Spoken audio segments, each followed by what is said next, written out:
안녕하세요. 이상튜브입니다. 정부는 폴란드 정부와 오는 27일에 국산 전차 K2와 국산 경공격기 FA50 및 국산 장갑차 레드백 등 최소 19조 원에 달하는 방위산업 분야 수출 업무 협약이 체결된다고 밝혔습니다. 그동안 폴란드와 방산 등의 분야에서 교류가 거의 없었다는 점에서 이번 폴란드 정부와 방산 수출 업무 협약은 대한민국의 높은 방산 기술력과 국제 경쟁력 면에서 손색이 없다는 걸 입증해주고 있다는 평가이며 절충 교역이 없는 폴란드의 특성상 이번 MOU는 사실상 계약 체결로 봐도 무방하다라고 밝히고 있습니다. 실제로 FA50과 레드백의 계약은 기정사실화 궤도에 올랐다고 덧붙이고 있습니다. 지난 18일에 방산업계에 따르면 정부는 현대로템과 한국항공우주산업 및 하나디펜스는 오는 27일 폴란드 현지에서 방산 수출을 위한 MOU를 체결한다고 보도했으며 현대로템은 폴란드 국방부와 2024년까지 K2 180대를 공급하기로 했고 수출 규모는 총 3조 원 이상입니다. 그러나 오는 2030년까지 폴란드 정부가 K2를 400여 대 추가 구매하기로 하면서 해당 계약 규모만 8조 원 이상으로 추산되고 있으며 보수적으로 잡아도 계약 규모가 총 11조 원 정도 될 것으로 파악되고 있습니다. 카이도 오는 9월 최종 계약 체결을 목표로 3조 4천억 원 규모의 계약 체결에 나서고 있습니다. 특히 카이는 계약을 확고히 하기 위해 올해 한국 공군에 공급될 경공격기 TA-50 20대 중 8대를 FA-50으로 개조하여 먼저 폴란드에 공급하기로 했습니다. 하나디펜스의 레드백 장갑차도 670여 대가 4조 5조 원대 규모로 계약이 체결될 예정입니다. 이들 3사의 계약 규모를 합치면 최소 18조 4천억 원에서 최대 19조 원대 중반입니다. 현재 현대로템 관계자들은 폴란드 현지에서 계약 체결을 위한 마무리 작업을 준비 중에 있는 것으로 보입니다. FA50을 수출하는 카이의 안현우 사장은 4개국 해외 출장에 나선 가운데 이달 말 폴란드로 출장 갈 계획입니다.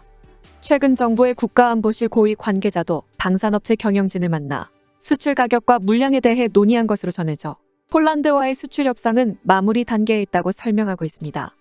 이처럼 국내 언론에서는 폴란드와 대규모 계약건에 대해 보도하고 있으나 폴란드 언론에서는 아직까지 보도되고 있지는 않습니다. 하지만 K2 전차 180대 폴란드 수출건은 폴란드 언론을 통해 유추할 수 있는 상황입니다. 폴란드 언론은 우크라이나에 제공한 T-72 전차의 갭을 메우기 위해 중고 M1 에이브럼스를 116대 조달하기로 폴란드와 미국이 합의했다고 지난 15일에 보도했습니다. 이 기사는 한국에서 K2 전차를 도입하는 것과 관련이 있어 주목할 만한 소식입니다.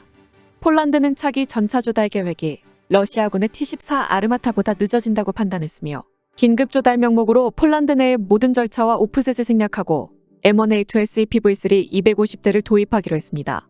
하지만 폴란드 현지 언론은 우크라이나에 제공한 T-72의 격차를 메우기 위해 새롭게 M1 전차를 116대 조달하기로 미국과 합의했다고 전했습니다.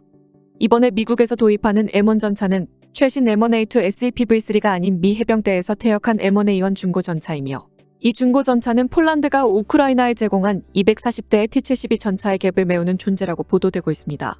중고 M1 전차는 2023년 초부터 인도가 시작될 예정이나 이번에 도입하는 중고 M1 전차를 추후 M1A2 SEPV3로 업그레이드할지는 아직 불분명합니다. 하지만 미국에서 중고 M1 전차를 도입하더라도 240대의 T-72의 격차를 메우기 어렵기 때문에 180대의 K2 전차를 도입할 가능성이 있었습니다. 방위사업청에서도 주요 방산물자 수출 예비 승인 관련 검토 의견서를 검색하면 확인할 수 있어 K2 전차에 대한 수출은 가시화될 것으로 보입니다.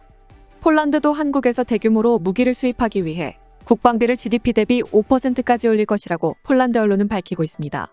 폴란드 언론에 따르면 폴란드의 여당인 PIS의 카친스키 대표는 최종적으로 국방 예산을 GDP 대비 5.0%로 끌어올릴 것이다. 군대는 국방 예산 증액에 반대하는 반대파가 주장하는 장난감도 아니고 돈 낭비도 아니다라고 밝혀 눈길을 끌었습니다. 폴란드의 집권 PIS에서 대표를 맡고 있는 카친스키 대표는 유권자와의 대화에서 현재의 우크라이나를 보면 냉전으로 쓰러진 제국이 다시 폴란드에 덤벼들지 않을 것이라는 주장이 환상임을 보여주고 있어 폴란드는 유럽의 안보 문제에 진지하게 임할 필요가 있다고 밝혔습니다. 이어 카친스키 대표는 2023년 국방 예산을 GDP 대비 2.4%에서 3%로 증가시키겠지만 최종적으로 5%까지 끌어올리겠다고 밝혀 눈길을 끌고 있습니다. 카친스키 대표는 우크라이나인들은 과감히 싸우고 있지만 양군의 전력에는 큰 불균형이 있습니다. 그럼에도 불구하고 대등하게 맞설 수 있는 것은 수백만 명의 국민이 희생할 용의가 있기 때문이고 병사들이 사력을 다해 싸우고 있기 때문입니다.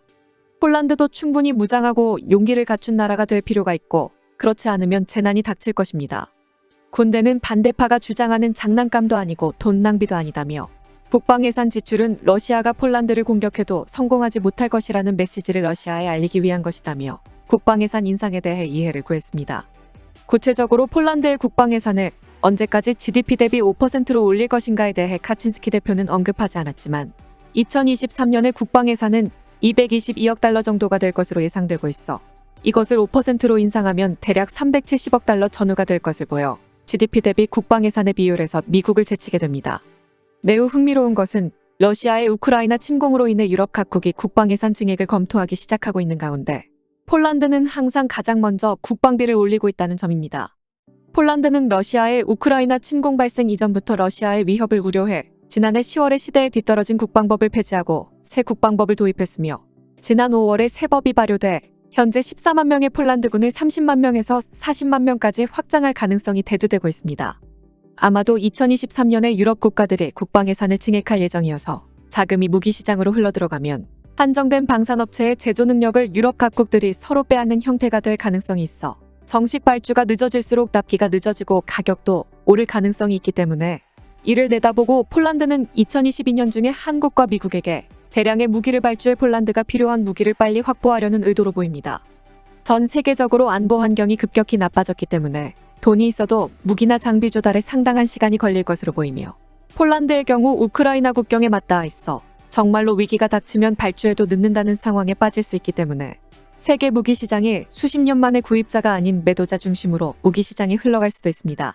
따라서 이러한 흐름에서 폴란드가 한국에 대규모 발주를 한 것으로 보여 러시아의 우크라이나 침공으로 시작된 안보 환경에서 많은 이익을 보고 있는 나라는 한국으로 보입니다. 영국의 타이푼 전투기에 대한 한 가지 소식을 더 전해드리겠습니다. 영국 국방부는 지난 15일에 타이푼 업그레이드 프로그램인 P4E와 관련해 영국 산업계와 23억 파운드의 계약을 체결했습니다. 영국 공군의 타이푼용 업그레이드 프로그램인 P4E는 현재 개발 중인 캡터입 마크2 레이더로의 교체와 신형 미션 매니지먼트 및 콕핏 인터페이스 채용과 전자방해 및 GPS 방해에 대한 내성 강화, 그리고 항법 정확도 향상 등이 포함되어 있습니다. 당초 영국 국방부는 2025년에 퇴역하는 트렌치1 이외에 트렌치2 67개와 트렌치3 40기에 제공될 예정이지만 영국 국방부는 캡터2 마크2 레이더는 트렌치3에만 제공될 것으로 밝혔습니다. 따라서 이탈리아의 레오나르도사가 타이푼용으로 개발한 캡터2를 채용한 기종은 쿠웨이트 공군과 카타르 공군의 타이푼 기체뿐이며 독일과 스페인, 영국은 독자적으로 캡터2 레이더의 파생형을 개발해 채용하는 것을 선택했습니다. 때문에 캡터2의 현재 라인업은 오리지널 마크0와 독일과 스페인이 채용하는 마크1, 영국이 채용하는 마크2의 세 가지로 나누어지고 있습니다.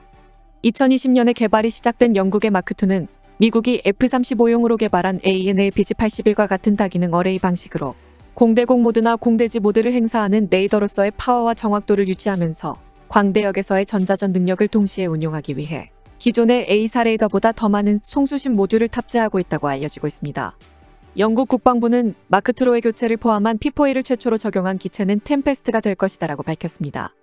또한 P4E를 적용한 타이푼에는 2040년 이후 등장할 새로운 위협에 맞설 기능과 무기를 통합 가능하다고도 설명하고 있어 초기 운용 능력 획득은 2030년으로 설정되어 있는 것으로 보입니다.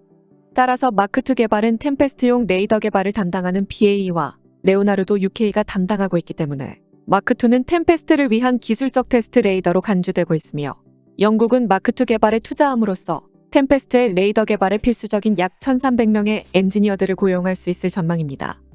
이상 마치겠습니다. 시청해주셔서 고맙습니다. 이상튜브였습니다.